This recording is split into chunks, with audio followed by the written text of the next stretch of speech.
And then in '69, it was in Boston during his visit there in May. And in fact, this was the first evening that Giriraj Swami had come to the temple. He had met him the night before when Prabhupada was at Brandeis University, and then he came the very next day and immediately surrendered. So he was there as a guest. And one other guest asked, why is this material world here? So Prabhupada said, why is the rain there? I'm sorry, why is the cloud there? So the guest didn't know, and none of us knew. So Prabhupada said, because there's a need of rain. Similarly, there's a need for this material world. Just like the sky is there, from the sky comes the cloud, from the cloud comes the rain, from the rain comes the vegetation. Then eventually the vegetation is finished, the rain is finished, the cloud is finished, and only the sky is there. So Krishna creates this world temporarily because there is a need for the conditioned souls to come up to the human life and become Krishna conscious. So he made the most complicated things accessible. And he asked that if everything comes from Krishna, then Maya also comes from Krishna. But how can Maya, which comes from Krishna, cover Krishna? So Srila Prabhupada replied that everything comes from the sun, and the cloud also comes from the sun. But the cloud doesn't actually cover the sun.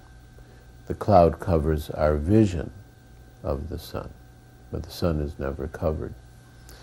So then I raised my hand and I asked the question that was on my mind, that there's so many swamis and yogis, and each one claims, each one presents a different method of self-realization, and each one claims his method is best. So how do I know actually which is best? And Srila Prabhupada replied by asking another question, that what is your goal? Do you want to become God, or do you want to serve God? Then Srila Prabhupada said that if you want to become God, that means that right now you're not God. And how can not God become God?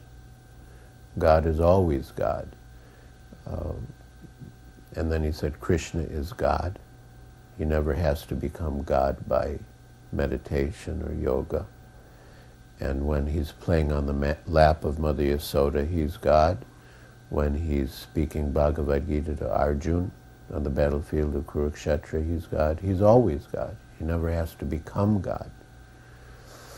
Then he said that you can become godly, but you cannot become God. He said God is in your heart, and he's ready to help you.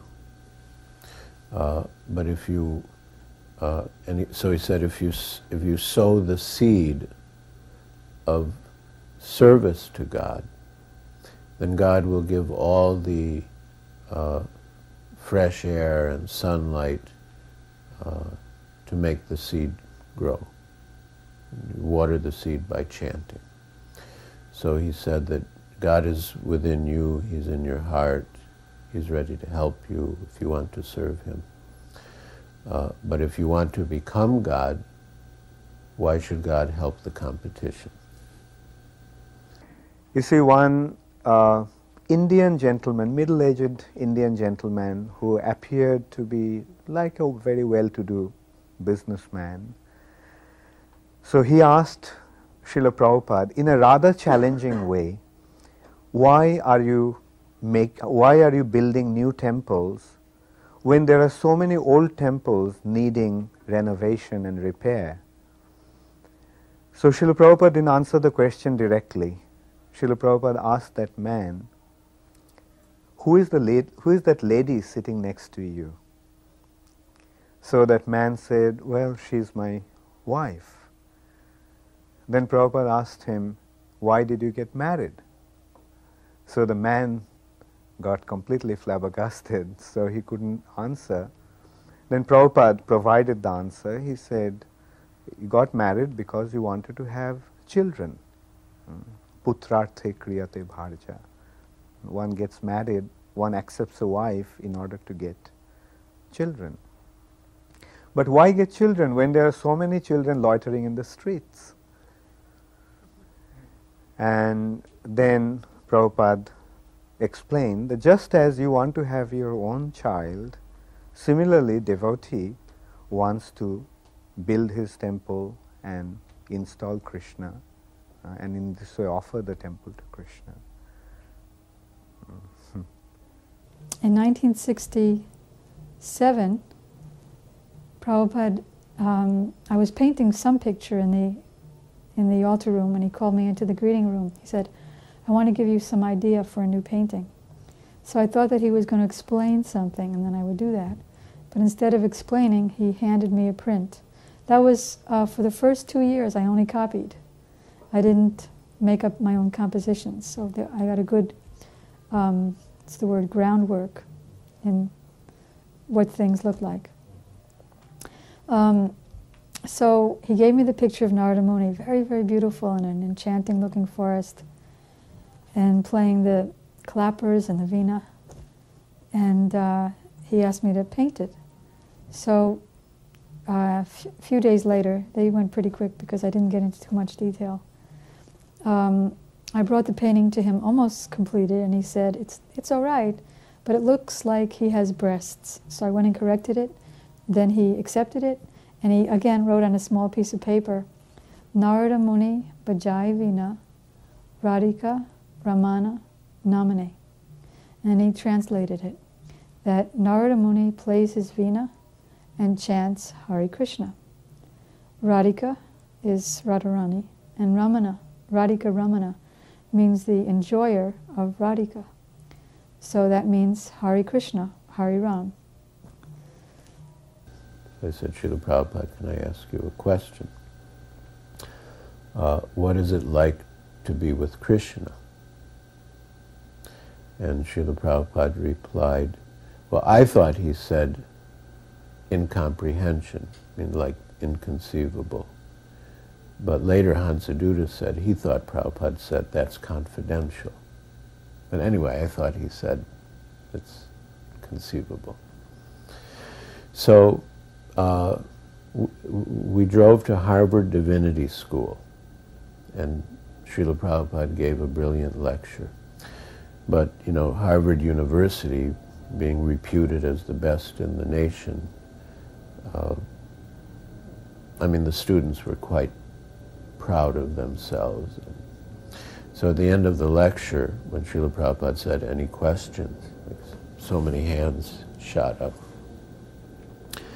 So one young man began to say, you know, what is the utility of Krishna consciousness?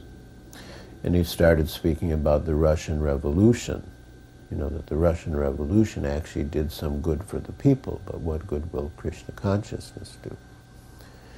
And of course Srila Prabhupada answered, and he said, well, okay, since the Russian Revolution, are the people in Russia happy? And the boy said, no. And Srila Prabhupada said, then what is the use? And even if things get better for some time, again after some time they will get worse. So what is the use? And he explained the benefit of Krishna consciousness. Then another young man asked, you know, you say we should chant Hare Krishna, repeat Hare Krishna, but couldn't we get the same effect just by repeating numbers, just counting numbers? So Srila Prabhupada replied, yes, you can try counting, and after you're tired of counting, you can try chanting. And everyone laughed. Then someone asked, have you seen God? And Srila Prabhupada said, if I tell you falsely that I've seen God, will you believe me? So at first the boy didn't know what he just heard. And Srila Prabhupada repeated, if I tell you falsely that I have seen God, will you believe me? And the boy said, no. And Srila Prabhupada said, then what is the use of the question? So like one after the other, he was completely defeating all the opponents. And so quickly, without any hesitation, that the students were stunned. I mean, the whole room became hushed. And they realized they were in the presence of a superior personality.